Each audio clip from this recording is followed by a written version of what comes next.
Hello friends, நம்ம தொடர்ந்து Infinix note 35G மொபைலில் இருக்கக்கூடிய ஃபீச்சர்ஸ் எல்லாமே நம்ம பார்த்துட்டு இருக்கோம். நம்ம ப்ரீவியஸ் ஃபீச்சர்ஸை இன்னும் பார்க்காதவங்க கீழே டிஸ்கிரிப்ஷனில் பிளேலிஸ்ட் லிங்க் கொடுத்துருக்கேன். தேவைப்பட்டுச்சுன்னா வாட்ச் பண்ணுங்கள். கண்டிப்பாக யூஸ்ஃபுல்லான ஃபீச்சர்ஸ் எல்லாமே நீங்கள் கெட் பண்ணிக்க முடியும். இன்னைக்கு இந்த வீடியோவில் உங்களுடைய இன்ஃபினிக்ஸ் மொபைல் ரொம்ப ஃபாஸ்ட்டாக ஸ்மூத்தாக ஒர்க் ஆகணும் அப்படின்னு நீங்கள் நினச்சிங்கன்னா அதுக்கு ஒரு சில ஆப்ஷன்ஸை நம்ம எனேபிள் பண்ண வேண்டியதாக இருக்கும். ஸோ எப்படி ஃபாஸ்ட்டாக ஒர்க் பண்ண வைக்கிறதுங்கிறதா இந்த வீடியோவில் நம்ம பார்க்க போகிறோம். அதுக்கு உங்கள் இன்ஃபினிக்ஸ் மொபைலில் செட்டிங்ஸை கிளிக் பண்ணிக்கங்க. லைட்டாக ஸ்க்ரோல் பண்ணிங்கன்னா டிஸ்பிளே அண்ட் பிரைட்னஸ் இருக்கும், அதை கிளிக் பண்ணிக்கங்க. இதுக்குள்ள லைட்டாக ஸ்க்ரோல் பண்ணீங்கன்னா ஸ்க்ரீன் ரிஃப்ரெஷ் ரேட்னு இருக்கும், அதை கிளிக் பண்ணிக்கங்க. இதில் 120 ஹார்ட்ஸ் இருக்கு பார்த்தீங்களா, அதை எனேபிள் பண்ணிக்கங்க. எனேபிள் பண்ணிட்டு ஒரு ஸ்டெப் வெளியே வந்துருங்க.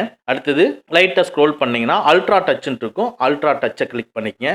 இதுக்குள்ள ஸ்வைப்போட ஸ்பீட் அப்படின்ட்டு இருக்கும், ஸ்வைப் ஸ்பீடு வந்து நார்மலில் இருந்ததுன்னா ஃபாஸ்ட்டுங்கிறத எனேபிள் பண்ணிக்கங்க. அடுத்தது மோஷன் ஸ்பீடுன்னு இருக்கும், மோஷன் ஸ்பீடை கிளிக் பண்ணி நார்மல் இருந்ததுன்னா ஃபாஸ்ட்டுங்கிறத எனேபிள் பண்ணிக்கங்க. இதை எனேபிள் பண்ணிட்டு அதுக்கப்புறம் நீங்கள் மூவ் பண்ணி பாருங்க, உங்களுடைய மொபைல் எவ்வளோ ஃபாஸ்ட்டாக ஒர்க் ஆகுதுங்கிறது நீங்களே தெரிஞ்சுக்க முடியும். இந்த ஃபீச்சர்ஸ் உங்களுக்கு ரொம்ப யூஸ்ஃபுல்லாக இருந்துச்சுன்னா நம்ம வீடியோவை லைக் பண்ணிக்கங்க. ஓகே ஃப்ரெண்ட்ஸ், அவ்வளோதான். இந்த வீடியோ உங்களுக்கு பிடிச்சிருந்தனா லைக் பண்ணுங்கள், உங்கள் நண்பர்களுக்கு மறக்காமல் ஷேர் பண்ணுங்கள். இந்த மாதிரி டெக்னிக்கலான விஷயங்களை நீங்கள் தெரிஞ்சுக்கணும்னா நம்ம சேனலை மறக்காமல் சப்ஸ்கிரைப் பண்ணிக்கங்க. கூடவே இருக்கிற பெல் ஐக்கானை ப்ரெஸ் பண்ணிக்க நம்மளுடைய அடுத்த வீடியோ உங்களுக்கு உடனுக்குடன் தெரிய வரும். Thank you friends, thank you very much. see you again in next videos.